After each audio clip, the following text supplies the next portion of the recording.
வந்தது. நீர் போதுமே என் இயேசுவே, உம்மால் தானே மேன்மை வந்தது. இந்த கால வேலை கூட கர்த்தர் நம்மளை இன்னும் மென்மையாக வைக்க விரும்புகிறார். இன்னும் மென்மையாக தேவன் நம்மளை வைக்க விரும்புகிறார். இன்னும் உன்னை மேன்மைப்படுத்துவேன். அதான் இன்றைக்கி காலையில் கர்த்தர் நமக்கு சொல்கிறது, இன்னும் உன்னை என்ன செய்வேன், உன்னை மேன்மைப்படுத்துவேன். இன்னும் உன்னை ஏற்கனவே மேன்மைப்படுத்தியிருக்கிறேன், ஆனால் இன்னும் உன்னை என்ன செய்ய விரும்புகிறேன், உன்னை மேன்மைப்படுத்துகிறேன்னு சொல்லி யோசுவா 4ஆம் அதிகாரம் 14வது வசனத்தை நீங்கள் பார்த்தீங்கன்னா, யோசுவா 4ஆம் அதிகாரம் 14வது வசனம். அந்நாளிலே கர்த்தர் யோசுவாவை சகல இஸ்ரவேலர் கண்களுக்கு முன்பாகவும் மேன்மைப்படுத்துவார்னு சொல்லலை, மேன்மைப்படுத்தினார்னு சொல்கிறார். மேன்மைப்படுத்துவார்னு சொல்லலை, மேன்மைப்படுத்தினார்னு சொல்கிறார் இல்லையா. ஏற்கனவே யோசுவாவை மேன்மைப்படுத்தியிருக்கிறார். உபாகமம் 34ஆம் அதிகாரம் 8வது வசனத்தையும் 9வது வசனத்தையும் பார்த்தீங்கன்னா, உபாகமம் 9வது வசனத்தை கூட 9வது வசனம், மோசே நூனின் குமாரனாகிய யோசுவாவின் மேல் தன் கைகளை வைத்தபடியினால் அவன் ஞானத்தின் ஆவியினால் நிரப்பப்பட்டான். இஸ்ரவேல் புத்திரர் அவனுக்கு கீழ்ப்படிந்து கர்த்தர் மோசேக்கு கட்டளிடபடியே செய்தார். அப்போ ஏற்கனவே யோசுவாவை தேவன் என்ன செஞ்சிருக்கிறார், மேன்மைப்படுத்தியிருக்கிறார். ஏற்கனவே யோசுவாவை என்ன படுத்தியிருக்கிறாரு, மேன்மைப்படுத்தி வச்சிருக்கிறார். ஆனால் இப்போது அதை பார்க்கிலும் ஒரு மேன்மை எனக்கு இங்கே சொல்கிறத பார்த்தீங்கன்னா, அவர் வார்த்தைக்கு கீழ்ப்படிந்தார்கள். ஆனால் அந்த 4:14 சொல்லும்போது கொஞ்சம் வித்தியாசமாக சொல்கிறார். எப்படி சொல்கிறார், 4:14 சொல்லும்போது, அந்நாளிலே 4:14 அந்நாளிலே கர்த்தர் யோசுவாவை சகல இஸ்ரவேலருக்கும் அப்படின்றார் இல்லையா. அந்த சகல இஸ்ரவேலருக்கும் என்ன செய்யலை, அந்த சகலன்ற வார்த்தை எங்கே பார்க்க முடியாது, 9வது வசனத்தில் பார்க்கல. 9வது வசனம் எப்படி சொல்லுது, மோசே நூனின் குமாரனாகிய யோசுவாவின் மேல் வைத்தபடினால் நிரப்பப்பட்டான். இஸ்ரவேல் புத்திரர் அவனுக்கு கீழ்ப்படிந்தார்கள். ஆனால் 4:14 சொல்லும்போது சகல இஸ்ரவேல் ஜனங்களுக்கு முன்பாக அவனை என்ன செஞ்சார், மேன்மைப்படுத்தினார் இல்லையா. அப்போ இஸ்ரவேல் புத்திரருக்கு முன்பாக மேன்மைப்படுத்துவதற்கும் சகல இஸ்ரவேல் புத்திரர் கண்களுக்கு மேன்மைப்படுத்துவதற்கும் நிறைய வித்தியாசம் இருக்குது. அப்படின்னா ஏற்கனவே யோசுவாவை இப்படி தான் வச்சிருக்கிறார், மேன்மையாக தான் வச்சிருக்கிறார். ஆனால் தேவனோட விருப்பம் என்ன, இதை விட இன்னும் என்னவா இருக்கணும், இன்னும் நீ மேன்மையாக இருக்கணும் என்பது தான் தேவனுடைய விருப்பம். இதை தான் தானியேல் 6ஆம் அதிகாரத்தில் கூட நீங்கள் என்ன செய்ய முடியும், நீங்கள் பார்க்க முடியும். தானியேல் 6ஆம் அதிகாரத்தில் கூட தேவன் எப்படி வைக்கிறார்னா, தானியேலை மேன்மையாக வைக்கிறார். தானியேலை மேன்மையாக வைக்கிறார். 122 பேரில் 120 பேரில் அவனை வைக்காமல் பிரதானிகள் 3 பேரில் ஒருவராக வைக்கிறார் இல்லையா. பிரதானிகள் இப்படி இருக்கையில் தானியேல் பிரதானிகளுக்கும் தேசாதிபதிகளுக்கும், அப்போ நீ மேன்மையாக தான் இருக்கணும் அப்படின்னா மேன்மையாக இருக்கணும். அடுத்த வசனம், தசேஷத்த ஆவி இருந்தமையால் அவன் ராஜ்யம் முழுமைக்கும் அதிகாரியை ஏற்படுத்துவது ராஜா நினைத்தான் அப்படின்றார். அப்போ இன்னும் என்ன செய்யணும், நீ மேன்மையாக இருக்கணும். ஏற்கனவே மேன்மையாக தான் இருக்கிற, ஆனாலும் பத்தாது, இன்னும் நீ என்னவாக இருக்கணும், இன்னும் நீ மேன்மையாக இருக்கணும், இன்னும் என்னவாக இருக்கணும், மேன்மையாக இருக்கணும் விரும்புகிறார் இல்லையா. ஏற்கனவே தாவீதை 1 சாமுவேல் 16 அபிஷேகம் பண்ணிட்டாரு. 2 சாமுவேல் 2ஆம் அதிகாரத்தில் யூதா ஜனங்கள் வந்து தாவீதை அபிஷேகம் பண்ணுறாங்க. 5ஆம் அதிகாரத்தில் இன்னும் ஒரு அபிஷேகத்தை யாருக்கு கொடுக்க விரும்புகிறார் அப்படின்னா தாவீதுக்கு கொடுக்க விரும்புகிறார் இல்லையா. சகல இஸ்ரவேலரும் வந்து அவனை என்ன செய்கிறாங்க, ராஜாவாக ஏற்படுத்துகிறார்கள் அப்படின்னு தான் பைபிள் சொல்லுது. 16ஆம் அதிகாரத்தில் ஒரு அபிஷேகத்தை கொடுக்குறார். 1 சாமுவேல் 16 ஒரு அபிஷேகத்தை என்ன செய்கிறார், கொடுக்குறார். சாமுவேலுக்கு சொல்கிறாரு, நீ எழுந்து இவனை என்ன பண்ணு, அபிஷேகம் பண்ணு. உடனே அவர் எழுந்து அவருடைய சகோதரர் நடுவிலே தாவீதை அபிஷேகம் பண்ணினார்கள்னு சொல்லி. 2 சாமுவேல் 2ஆம் அதிகாரத்துக்கு வந்தீங்கன்னா அங்கே யூதா ஜனங்கள் வந்து தாவீதை யூதர் மணி என்னவா எடுத்துறாங்க.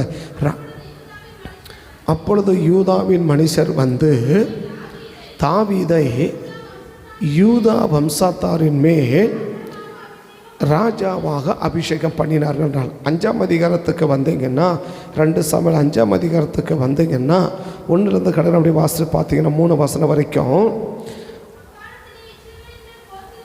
இஸ்ரவேலின் கோத்திரங்கள் எல்லாம் எப்ரோனில் இருக்கிற தாவீதினிடத்தில் வந்து நாங்கள்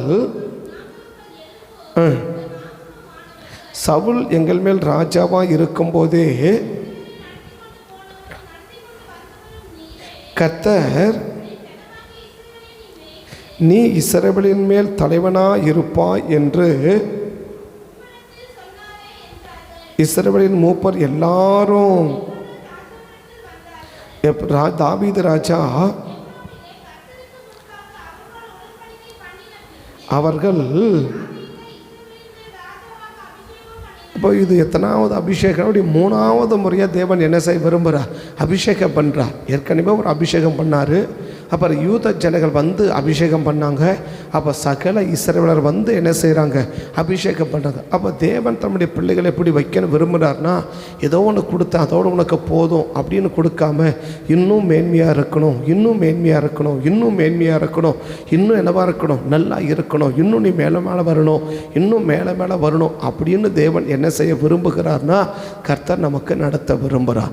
அப்போ தேவனுடைய கிருபை, தேவனுடைய விருப்பம் என்ன, இன்னும் நம்ம மேன்மை அடைய வேண்டும், இன்னும் என்ன இருக்கணும், மேன்மையாக இருக்கணும். ஏற்கனவே கொடுத்த மேன்மையை விட இன்னும் என்னவாக இருக்கணும், மேன்மையாக இருக்கணும் என்பதுதான் தேவனுடைய விருப்பம்.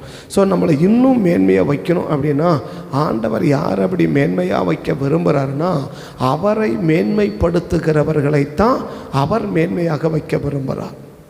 நம்மளை ஆண்டவர் மேன்மையாக வைக்கணும், இன்னும் மேன்மையாக வைக்கணும். அதான் இன்றைக்கி நமக்கு சொல்கிறது, இன்னும் உன்னை என்ன வைக்க விரும்புகிறேன், இன்னும் உன்னை மேன்மையாக வைக்க விரும்புகிறேன், இன்னும் உன்னை மேன்மையாக வைக்க விரும்புகிறேன். அப்போ இன்னும் உன்னை மேன்மையாக வைக்கணும் அப்படின்னா நீ என்னவா இருக்கணும், என்னுடைய வார்த்தையை நீ மகிமைப்படுத்தணும். இப்போ உபாகமத்தில் வாசித்தோம், 34:9 வாசித்தோம், கர்த்தர் யோசுவாவை என்ன செஞ்சார், மேன்மையாக வச்சிருக்கிறார் இல்லையா. அதை மேன்மையாக வச்ச ஆண்டவர் திரும்பவும் சொல்கிறார் பாருங்கள். 7வது வசனத்தை பார்த்தீங்கன்னா 7வது வசனம் யோசுவா 1:7 பார்த்தீங்கன்னா யோசுவா 1:7 பார்த்தீங்கன்னா என் தாசனாகிய மோசே உனக்கு கற்பித்த நியாய பிரமாணத்தின்படி எல்லாம் செய்ய நீ கவனமாக இருக்கும்படி மிகவும் பலங்கொண்டு திடமனதாயிரு. நீ போகும் இடமெல்லாம் புத்திமானாய் அப்படின்னா மேன்மையாய் நீ இருக்கும்படி என்றார். எப்படி இருக்கணும், மேன்மையாக இருக்கும். இந்த புத்திமானாய் நடந்து கொள்ளும்படி என்றதுக்கு தானியேல் 4ஆம் அதிகாரம் கடைசி பகுதியை நீங்கள் பார்த்தீங்கன்னா ரொம்ப நல்லா இருக்கும். என்ன இருக்கும், நீ புத்திமானாய் நடந்து கொள்ளுவதற்கென்றாரு இது சாதாரண ரொம்ப அறிவுபூர்வமாக நடக்கிறத சொல்லலை. அந்த பழைய மேன்மையில் என்ன செய்யணும், நீ வரணும், அந்த மேன்மையான ஸ்தானத்துக்கு என்ன செஞ்சிடணும், நீ வந்துடணும் அப்படின்றத தான் தானியலுக்கு என்ன செய்கிறார்னா ஆண்டவர் அங்கே சொல்கிறார். 4ஆம் அதிகாரத்தில் தானியேல் 4ஆம் அதிகாரத்தில் 34 பாருங்கள், 34 பாருங்கள். அந்த நாட்கள் சென்ற பின்பு நான் ஏறெடுத்தேன். அப்போ இப்போ அவனுக்கு என்ன வந்துருச்சு, இப்போ புத்தி இருக்குது இல்லையா. இந்த புத்தி என்ன செய்து பாருங்க,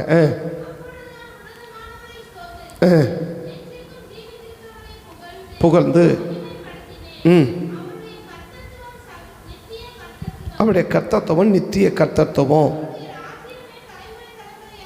அவருடைய ராஜ்யம் தலைமுறை தலைமுறையாக நின்றது. பூமியின் குடிகள் எல்லாம் எண்ணப்படுகிறார்கள்.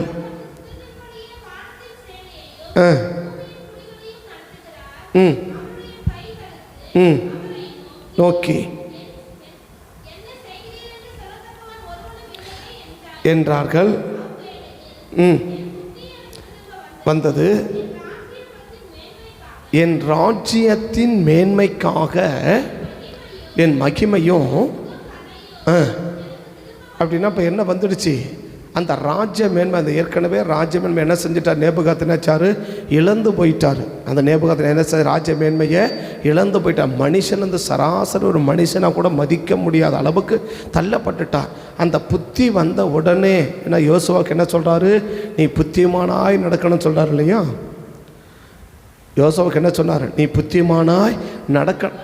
அதை தான் சொல்ல வரப்போ, அந்த புத்திமானாக நடந்துக்கிறா நீ புத்தி என்ன செய்யணும்? உனக்குள்ளே வரணும். அந்த புத்தினா இதை புத்தி வந்து நடக்கிறது இல்லை. அந்த புத்தி வந்த உடனே அவனுக்கு என்ன வந்துடுச்சு? இன்னும் நீ மேன்மை அடையணுன்றாரு. இன்னும் நீ என்ன செய்வேன்? மேன்மை அடைவேன். அப்போ ராஜ்யபாரம் போயிடுச்சு. இப்போ அந்த புத்தி வந்த உடனே இப்போ எது நேபுகாத்நேச்சருக்கு வந்துடுச்சு? இப்போ கடைசியாக சொல்ல என்ன சொல்கிறார்? என் ராஜ்யத்தின் மேன்மை, என் ராஜ்யத்தினுடைய மேன்மை எனக்கு என்ன செஞ்சிடுச்சு? எனக்கு வந்துடுச்சு அப்படின்றார். அப்போ அந்த புத்தி வந்து என்ன அர்த்தம்? மேன்மை வந்துடுச்சுன்னு அர்த்தம். மேன்மை வந்துடுச்சுன்னா அப்போ தானியேலுக்கு இது யோசுவாவுக்கு ஆண்டவர் சொன்னார், நீ புத்திமானாய் நடந்துக்கணும். அப்போ புத்தியாக நடக்கணும். புத்தி இந்த தான் என்னவா நடக்க முடியும்? புத்தியன்மான நடக்க முடியும் இல்லையா?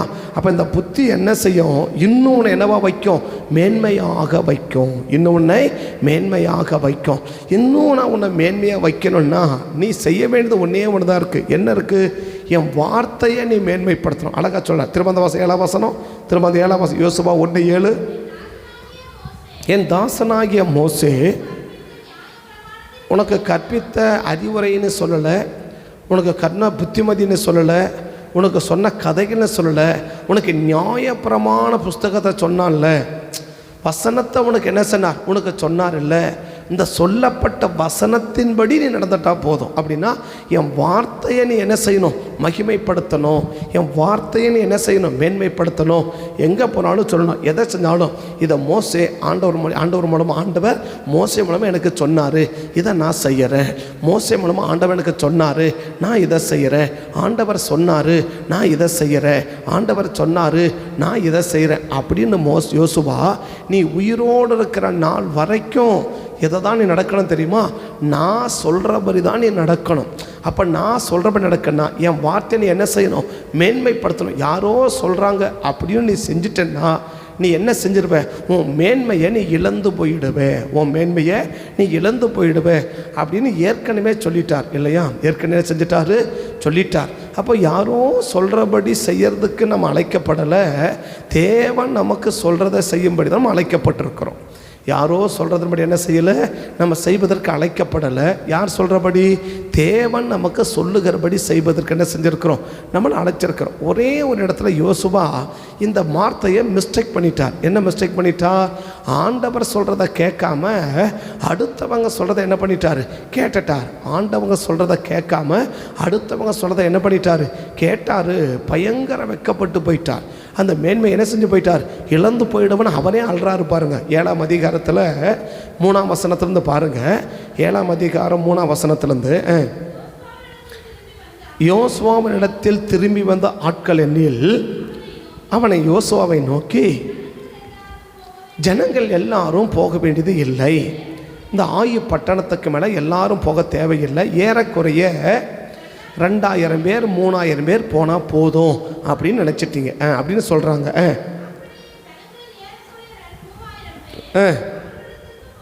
போனார்கள். ஆனாலும் முன்பாக முறிந்தோடினார்கள். ஆயின் மனுஷர் இஸ்ரவேலில் ஏறக்குறைய 36 பேரை வெட்டி போட்டார்கள். வெளி துவக்கி துரத்தி வெட்டினார்கள். ஜனங்களுடைய இருதயம் தண்ணீராய் கரைந்து போயிற்று. அப்பொழுது யோசுவா தன் வஸ்திரங்களை கிழித்து கொண்டு மூப்பரும் விழுந்து போட்டுக்கொண்டு இருந்தார்கள். யோசுவா அவன் சொல்கிற வார்த்தையை மட்டும் கொஞ்சம் கவனிச்சு, கர்த்தராகிய ஆண்டவரே, எங்களை அழிக்கும்படி. அப்போ இது வரைக்கும் நாங்கள் எப்படி இருந்தோம்? எல்லாருக்கும் முன்னாடி ஒரு கெத்தாக நின்னோம், மேன்மையாக இருந்தோம், ரொம்ப அப்படி தலை நிமிர்ந்து எங்களை என்ன செய்ய முடியாது, எந்த சத்ருவும் எங்களை ஒன்றும் பண்ண முடியாது, எந்த பிசாசும் ஒன்றும் பண்ண முடியாது அப்படின்னு என்ன செஞ்சோம், அப்படி கெத்த நாங்கள் நின்னோம். ஆனால் இந்த நடந்த சம்பவத்தை பார்த்தீங்கன்னா எமோரியர் வந்து என்ன செஞ்சிருவாங்க, எங்களை எல்லாரையும் அழிச்சு போட்டுருவாங்களே, அப்போ எங்கள் மேன்மை என்ன செஞ்சிடும், எங்களை விட்டு விலகி போயிடுமே அப்படின்றார். என்னையா காரணம் அப்படின்னா, ஆண்டவர் சொல்கிறத கேட்காம அடுத்தவங்க சொல்கிறத கேட்டதுனால வந்த விளைவு.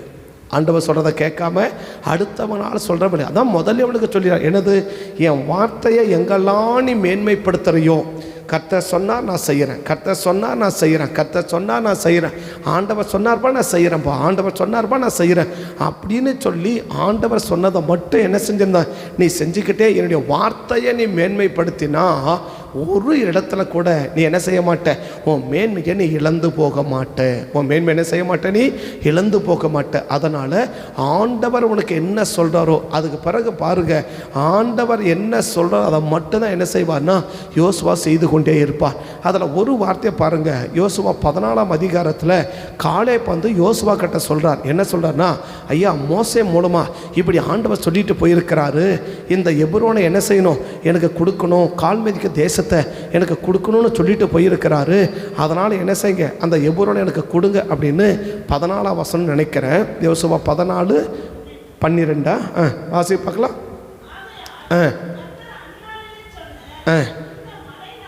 இல்லை எனக்கு தாரும்.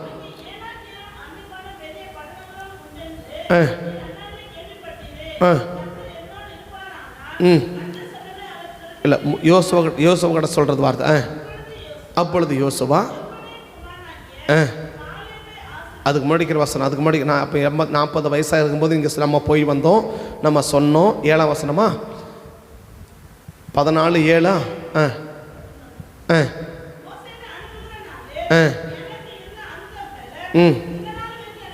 அதுக்கு முடிக்கிற வசனமாக சேர்த்து, இப்போதும் இதோ கர்த்தர் சொன்னபடியே காத்தார்.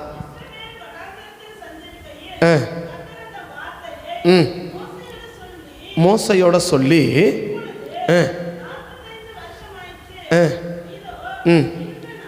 இந்த நாள் இன்றைக்கு நான் 85 வயதுள்ளவன் நானே. மோசே அனுப்புகிற நாளில் எனக்கு இருந்த அந்த பலம் இந்நாள் வரைக்கும் இருக்கிறது. 7ஆவது வசனத்தை படிங்க பார்க்கலாம். 7ஆவது வசனத்திலேருந்து தேசத்தை வேவு பார்க்க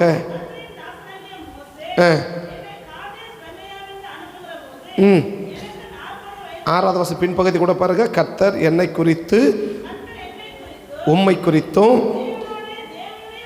தேவனுடைய மனுஷனாகிய மோசையோடு சொன்ன வார்த்தையை நீர் அறிவிப்பு ஞாபகப்படுத்துகிறார். மோசை சொன்னதை நீ மறந்துட்டியா, மோசை சொன்னதை நீ மறந்துட்டியா, மோசை சொன்னார்ல இந்த கால்மைத்தை எப்படி என்ன செய்யணும் உனக்கு கொடுப்பேன்னு சொன்னார் அப்படின்னு சொன்ன பிறகு யோசுவால் என்ன செய்யவே இல்லை, அதை மறுக்கவே முடியல. எப்போ இந்த வார்த்தை ஏன் யோசுவா கிட்ட காலேப் சொல்லணும்?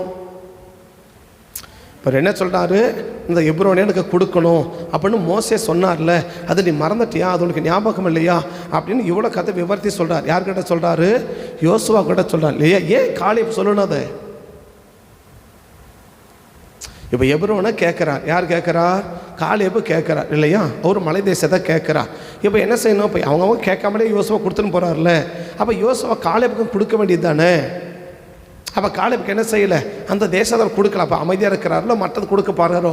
ஆனால் இப்போ யோசுவா காலேப் வந்து என்ன செய்கிறாரு, யோசுவா கூட சொல்கிறாரு, மோசே என்ன செஞ்சார், நமக்கு சொன்னார், நம்மளை அனுப்பும்போது நம்ம செய்தி கொண்டு வந்தோம்ல, அப்போ என்ன சொன்னார், கர்த்தர் மோசையை கொண்டு சொன்ன வார்த்தை, கர்த்தர் மோசையை கொண்டு சொன்ன வார்த்தை, கர்த்தர் மோசையை கொண்டு சொன்ன வார்த்தை. அழகாக சொல்ல பிறகு 6ஆம் வசனத்தில், அப்பொழுது யூதாவின் புத்திரர் சிலர் காலையில் யோசுவாவினிடத்தில் வந்து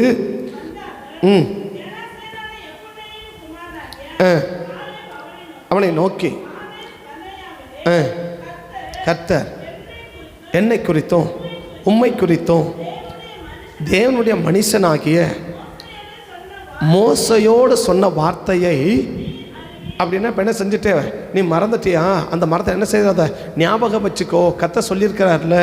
அப்போ கர்த்தர் சொல்லியிருக்கிறான்னு சொன்ன உடனே அடுத்து இப்போ பாருங்கள் 13 வசனம். இப்போ பாருங்கள் 13 வசனம் பாருங்கள். அப்பொழுது யோசுவா குமாரனுக்கு காலேபை ஆசீர்வதித்து, அப்போ கர்த்தர் சொல்லிட்டார்னு சொன்னால் யோசுவோட எண்ணமே கிடையாது, மறுப்பே கிடையாது. கர்த்தர் சொல்லிட்டான்னு சொல்லிட்டா கர்த்தர் மறுப்பே கிடையாது. கர்த்தர் சொல்லிட்டாரா அவ்வளோதான், அதுக்கு மேலே என்னவே கிடையாது, மறுப்பே கிடையாது. அப்போ இந்த காலேப் என்ன உயர்த்த, இந்த யோசுவா என்ன உயர்த்தணும், அதான் முதலே சொல்லிட்டார். இன்னும் நான் உன்னை மேன்மையாக வைக்கணும்னா ஏன்னா நீ மேன்மைப்படுத்தணும், என்னோட வார்த்தையை நீ என்ன செஞ்சிடணும், மேன்மைப்படுத்திடணும். அப்போ கர்த்தர் சொல்கிறா. அப்போ எந்த இடத்துலையும் கர்த்தர் சொல்லுகிற வார்த்தையை நம்ம மேன்மைப்படுத்திட்டோம்னா, இப்போ மேன்மைப்படுத்த என்ன அர்த்தம், அவர் சொன்னதை அப்படியே நம்ம என்ன செய்யறது, அவர் செய்யறது. ஆண்டவர் சொல்லிட்டா அதை அப்படியே நம்ம செய்யறது. ஒரு மனுஷன் சொல்கிறதா அல்ல, ஆண்டவர் சொல்லிட்டாருன்னா அதை அப்படியே நம்ம செய்கிற நபராக இருப்போம்னா நம்மளை தேவன் என்ன போய் விழிப்பார்னா இப்போ இருக்கிறத விட இன்னும் நம்மளை மேன்மையாக வைப்பார். இன்றைக்கி யாரோ சொல்கிறத கேட்கறதுக்கு விருப்பம் இருக்கிற நமக்கு ஆண்டவர் சொல்கிறத செய்வதற்கு விருப்பம் இருக்கான்னு கேட்டால் எவ்வளோ பேர் ஆமாம் எங்களுக்கு அந்த விருப்பம் இருக்குன்னு பதில் சொல்ல நமக்கு தெரியாது. ஆனால் யோசுவாவுக்கு சொல்கிறாரு, நான் இன்னும் என்ன வைக்க விரும்புகிறேன், மேன்மையாக வைக்க விரும்புகிறேன். இன்னும் நீ மேன்மையாக உன்னை வைக்கணும்னா நீ என்னை மேன்மைப்படுத்தணும், என் வார்த்தையை நீ மேன்மைப்படுத்தணும். அப்போ தேவ வார்த்தை நம்ம மேன்மைப்படுத்திட்டோன்னா கர்த்தர் நம்மளை என்ன செய்வார், நம்மளை மேன்மைப்படுத்துறதுக்கு தேவன் ஆயத்தமாக இருக்கிறார். கண்ணபடி ஜெபம் பண்ணலாங்களா? கண்ணமடி ஜெபம் பண்ணலாமா? கண்ணமடி ஜெபம் பண்ணுவோமா? தகப்பனே நன்றியோட துதிக்கிறமையாமை ஸ்தோத்தரிக்கிறோம். ஆசீர்வதிக்கப்பட்ட இந்த நல்ல நாளுக்காய் ஸ்தோத்திரம். இந்த நேரத்துக்காய் உமக்கு நன்றிகளை ஏறெடுத்து ஜெபிக்கிறோம். ஆண்டவரே துதிக்கிறோம். எங்களை இன்னும் நீர் மேன்மையாக வைக்க விரும்புகிறீர். ஏற்கனவே மேன்மைப்படுத்தியிருக்கிறீர், அதை பார்க்கல இன்னும் உன்னை நான் மேன்மையாக வைக்கணும்னு விரும்புகிறேங்க. நாங்கள் மேன்மையாக இருக்கணும்னா நீங்கள் சொல்கிறீங்க, என் வார்த்தையை நீ மேன்மைப்படுத்து, இல்லை என்னை நீ மேன்மைப்படுத்து. என்னை மேன்மைப்படுத்துகிறவனே நான் உன் மேன்மைப்படுத்திடுவேன். தானியலை பார்க்குறோம், தானியல் எல்லா இடத்துலையும் ஆண்டவரை மேன்மைப்படுத்தினவர். ராஜா சொல்லுவார், உனக்கு வெகுமதி கொடுக்குறேன், அதெல்லாம் நீ வச்சுக்கோ, கர்த்தர் சொல்கிறேன் அவனுக்கு சொல்கிறேன், அவ்வளோதான். தேவன் சொப்பனங்கள் அறிவது என்கிட்ட இல்லை விஷயம், அது கர்த்தர்கிட்ட தான் இருக்குது. அது என்கிட்ட இல்லை, அது தேவனுக்குரியது. சொப்பனத்தை வெளிப்படுத்துறது தேவனுக்குரியது, தேவனை தான் மகிமைப்படுத்துகிறா. தாவீதை கேட்டால் எல்லா இடங்களிலும் கர்த்தரை மேன்மைப்படுத்துவார். அப்போ யாரெல்லாம் தேவனை மேன்மைப்படுத்துகிறோமோ அவர்கள் எல்லாரையும் தேவன் இன்னும் மேன்மைப்படுத்துவார். நம்ம ஆண்டவரை மேன்மைப்படுத்திட்டோன்னா இன்னும் நம்மளை ஆண்டவர் மேன்மைப்படுத்துவார். பரிசுத்த பிதாவே, இந்த காலை வேளைகளை அர்ப்பணிக்கிறோம், எங்களை ஒப்பு கொடுக்குறோம். எங்களை இன்னும் மேன்மையாக வைக்க விரும்புகிறீங்க. அதுக்கு என்கிட்ட எதிர்பார்க்கறது நாங்கள் உங்களை மேன்மைப்படுத்தணுன்னுட்டு. உங்களை எப்படி மேன்மைப்படுத்தணும்? எல்லா இடங்களிலும் கர்த்தர் சொல்கிறார், நான் செய்கிறேன். ஆண்டவர் சொல்கிறார், ஆண்டவர் கூட கிருபை, ஆண்டவருடைய இரக்கம் என்று சொல்லி எல்லா இடங்களிலும் ஆண்டவரை உயர்த்துவதற்கு நாங்கள் ஆயத்தமாக இருக்கிறோம்ப்பா. எங்களை நம்பி இந்த காலை வேளையில் இப்போ வச்சிருக்கிறத விட இன்னும் எங்களை மேன்மையாக வைத்து எங்களை ஆசீர்வதிக்கும்படி உங்கள் சமூகத்தை நோக்கி பார்த்து ஜெபிக்கிறேன். தடைகளை மாற்றிவிடும், நாமத்தை மகிமைப்படுத்த வந்திருக்கிற அர்ப்பணிக்கிற ஒவ்வொரு பிள்ளைகளையும் இன்னும் மேன்மையாக வைத்து உங்களுடைய பிள்ளைகளை நடத்த வேண்டும் என்று உங்கள் சமூகத்தை நோக்கி பார்த்து ஜெபிக்கிறேன். தேவக்கரம் கூட இருக்கட்டும், ஆளுகை செய்யும், ஆசீர்வதிக்கிறோம், பொறுப்படும், காத்து நடத்துங்க. நாமத்தை மட்டும் மகிமைப்படுத்துங்க.